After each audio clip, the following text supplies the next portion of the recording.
Hi, so we are in conversation today, and I would like to introduce you to Sue Brayne, who has come up with some beautiful books for children, two beautiful books for children. She's also written other books, and I would just like to kick this conversation off with a question of just how did this all come about for you, Sue, with these wonderful books, the Granny Mo books? The Granny Mo books. Well, for the past 20 years, I've been talking about end of life and death and dying. And my life mission is about helping all of us to talk more openly and honestly about death and dying. So in the past, I've really been working with adults. Yeah. And then over lunch one day, my not quite 4-year-old grandson turned around to me and said, "Am I going to die one day?" And his mother looked at me in horror and sort of mouthed, "Over to you." So I sat down with Jack and we had this conversation to which I said yes and explained a whole lot of things. And as I was doing that, I was thinking, gosh, I really wish I had a picture book that I could go and sit him down. He's obviously really wants to talk about this right now because Yeah, you've got to catch them when they're the question's burning. absolutely. And there wasn't anything, and I had a good look round at what was available, and nothing came to me. Nothing sort of thought, oh God, this is the book. So I kind of a couple of months went by, and was really thinking about his question and hoping that I really had replied to it as well as I could. And then I suddenly got this vision of this character called Granny Mo come into my head, and I thought, I'm going to write this book myself. And that's what happened. And this is the result. It's called Granny Mo, Is Teddy Going to Die? And it really deals with the whole theme about death and dying. What is it? You know, what happens to my body? What's a funeral? Those kind of questions that Yeah. kids kind of automatically ask. And that's how it all came about. And then another book came to me, which is called, it's actually going to come out at the end of May this month. And it's called Where's Mummy Gone? And it looks at the whole language around how parents and people often try and protect the children. They'll say things like, well, mummy's gone to sleep now. And in this story, this little girl is very confused because she's been looking for her mummy, and mummy isn't there, and she didn't come down for breakfast, and she's not in bed. So where is she?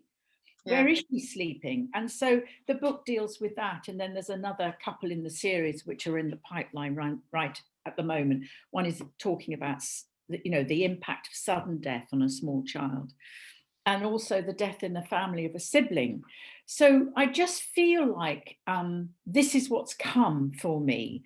And I'm really enjoying the whole process and really learning as well as I go along about how we're not really addressing these issues with children, and there's sort of tendencies to say to them things like, oh, you don't have to worry about that right now, and why do you want to talk about that? And actually not to do that, but just to actually really sit down with the child and say, well, what do you think about this? What does your experience about death? What do you think happens when we die? Yeah, because there is a sort of there is that thing, isn't it? It's an uncomfortable conversation for a lot of people, but with that sort of discomfort, I think potentially that can create an issue for the child if they're actually because it's around about 4 years old, I think, isn't it? That kids Yeah, naturally become curious yeah, about death, yeah. and I think, yeah, yeah, I think young children suddenly become aware of their mortality. yeah, And I don't know what that triggers that off, but something happens. And I remember I was around that age when I started thinking, I've got a body here. And I've talked to a lot of people I've interviewed for my blog, which I interview people for my blog about what it means for them to be living more consciously for a better world. And a lot of them will say, I became conscious around the age of 5 that I was a consciousness, yeah, and the impact that had, and not having anyone to talk to about it. yes. And I think something like this, your beautiful books are going to be, such a great resource for for children well, and but for parents as well, so that Mm. they don't feel uncomfortable about broaching Well, I this think subject. if you have a physical book and you're sitting with a child with a physical book, Yeah, I think it really helps to sort of to soothe it. And because it's a Granny Mo story, and I wanted to use the role of a grandmother because I love yeah, this whole nationwide thing about, well, before COVID, about bringing the older generations together with the younger generations, and that's why I've used her as a granny rather than an auntie or a whoever. yeah, I love the idea of a granny talking to a child, and I feel that's our role as a grandmother. And of course, that's what happened for me with my own grandson. So I just feel like if you have a physical book, and at the end of the book, there's a whole list of questions which is about the book, so you can actually sit with the child and actually go through the questions oh, with that's the child if brilliant. you want to. For instance, to say, um, Jack felt sad when he realized Teddy was going to die one day. Where did he feel sad in his body? You can point to where you feel Yeah, sad in your body, and that can spark a conversation. yeah, that's beautiful. I love that. Yeah. Yeah, And the book's been trialed in a couple of schools, and in one school the teacher read the book to the children, and it created a half an hour conversation yeah, afterwards yes, with the kids imagine. talking about their grandparents dying and other members of the family maybe not being very well in the family. Yeah. And the teacher was amazed, and she said it just was such a great resource for them. So I'm really pleased about that. That's the idea of them, just to help. Oh, but I think it's, yeah, I mean, I think it's phenomenal. And actually, do you know what? I think especially at the moment, because there is a lot of fear around there, I potentially could be more conversations about death and dying Yeah, during this pandemic than there was previously. So yeah. actually, it is a brilliant resource. But you were Mhm. saying that you were trialing the book in some schools. What's your involvement with schools at the moment with the books?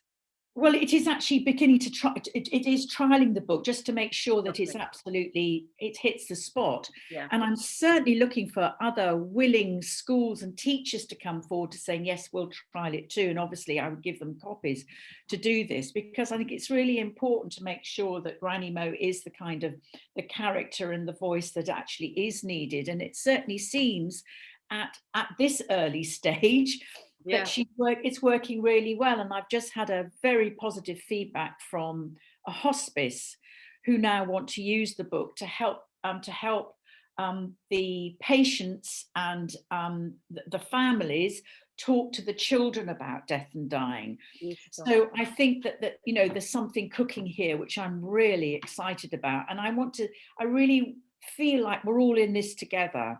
I mean, I know I've written the book, but it isn't about me. It's about how can we really start to change our whole conversations around death and dying with Yeah.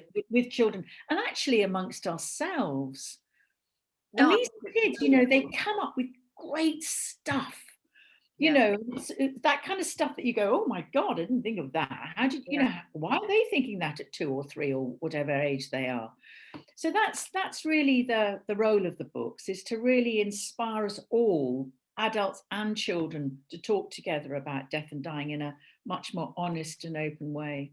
Yeah, it's lovely. I mean, it really facilitates that beautifully. And I think it's my experience as well is that having worked with some children who did want to talk about death, and because maybe a member of their family was dying or anything, and the feeling of what would the word be, like when they know something's going on and people well, they think that they're protecting the child from uncomfortable conversations, so Yeah, the child has a sense that there's something going on. They feel they know. they know, but nobody's telling them, and so Yeah. they just feel uneasy, and therefore I guess anxiety comes in and all sorts of things, whereas if it's just open, Mm, and like your books are facilitating that now, which is mm. wonderful. I think certainly I remember as a child, I mean, you know, I think things are changing, thank heavens, but they need to change more. I mean, there's one thing that I really do believe, that, you know, the children of the generations that are coming up right now, they've got enough on their plate with us handing over the taboo about death to them. Yeah, yeah. They don't need that on top of everything else right now, No. very strongly. And I also remember as a child, my mum's best friend being killed in a car crash. And I remember not being allowed, and we knew her. She was like Auntie Mo, Yeah, you know. I remember not being encouraged to talk about her, and kind of feeling really strange about that, and actually disturbed and distressed. And my understanding is that, you know, there was kind of a bit of a dread built up around it, you know, that feeling of dread, or I'd done something. yes, I mean, I know I hadn't created it, but there was something going on for me around it. And I think the more open that we are, the kids pick up on it, you know, they know. And I just think that our ability to talk to children about death and dying really comes from our own ability to talk about our own death. yes. And we can all do a lot better on that. Yeah, no, I agree. And and actually, when you're saying that as well, it's making me think that one of the reasons that children do feel awkward and uncomfortable, and they think that you know something's not being said, something's not being spoken about. They can see that everybody's sad or upset, Yeah, and when you're small, you immediately assume that it's all to do with you because the world yeah, is about you. So yeah, therefore, if people are acting like that, and that's because you've done something, which is probably where that feeling came from for you. yes. um, which is the beauty then of talking about it, because then that eliminates that any doubt or any sort of uncertainty of what's going on. Mm. Just this beautiful openness around something that is going to happen to all of us. It is. And I think that the sooner that we can introduce this into their lives in a natural, normal way, Yeah, the less fear that they'll grow up with. I've just been interviewing she's a filmmaker, and she's called Joanna Lunn, and she's just made a series of film under the title of When We Die. And she was talking about, there's been a fantastic research done actually in the UK about people who were brought up in households that spoke about death openly, yeah. and people that didn't. And this study unequivocally shows that the people that were brought up in households that didn't speak about it had a less ability to enter life fully, and those that did had a very open relationship with death and dying, they had a much better sense of humor. Ah, And humor, of course, is all about living fully yeah, and really engaging with life and finding life exuberant. yeah. And I think that's a very telling study, that, you know, and we can take that on board and help the kids to actually really, it's okay to laugh about it, it's Yeah. okay to cry about it, it's okay to feel fearful about it, and have all these complex mixed emotions, but at least let's at least help them to have these discussions with us. Yeah, definitely. And I was reading one of the reviews that you've got on your website. Actually, I think it was from a nursery, and they said that they were just leaving the book out, Yeah, as with all the other books, and then just allowing the children to explore it as and when and if they yeah, wanted to, which I just thought was brilliant way to use so it. lovely, because it's just then Mm. nothing major. Just is. It just is exactly. Yeah. And Um, actually, that's really helped with their Ofsted inspection, because the Ofsted inspector was really impressed with how they were introducing death and dying in such a natural and normal way. yeah.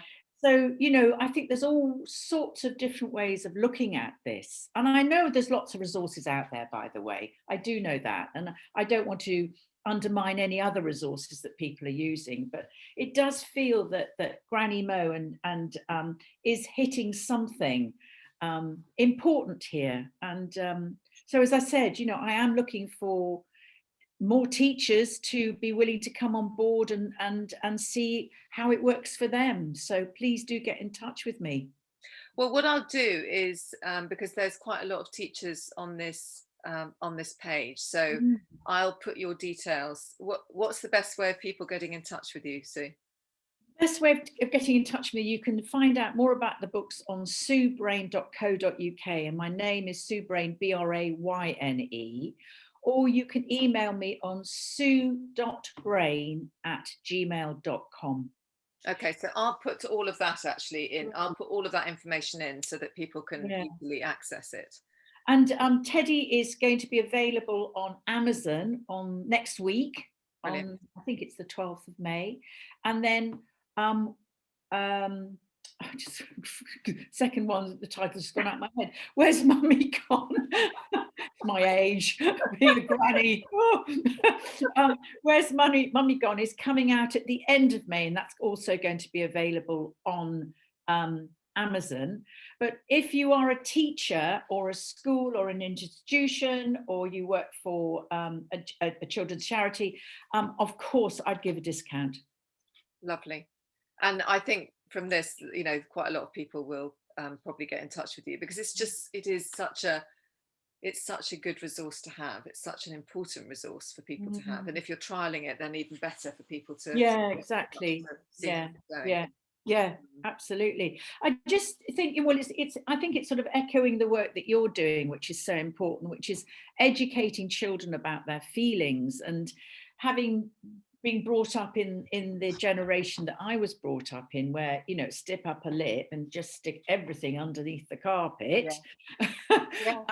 Yeah. What a wonderful thing to be helping children with, which is, it's okay to be who you are and to feel who you are and have this human experience, and you're not wrong feeling like you're feeling, and there's lots of different ways to feel it. Yeah.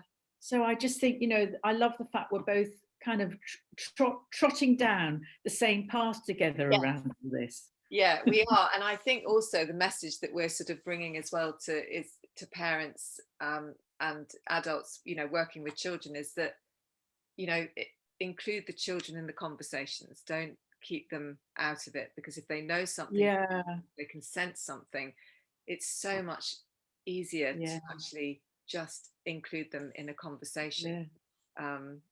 And particularly about something like dying, they need to explore it, don't they?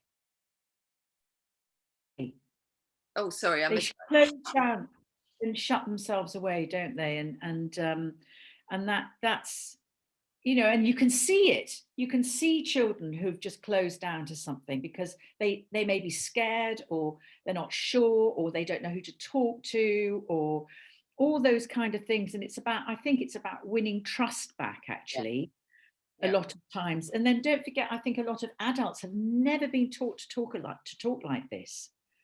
No, that's exactly true. And which I think your books are just so useful for the adults. It's giving them a way to support a child through a situation.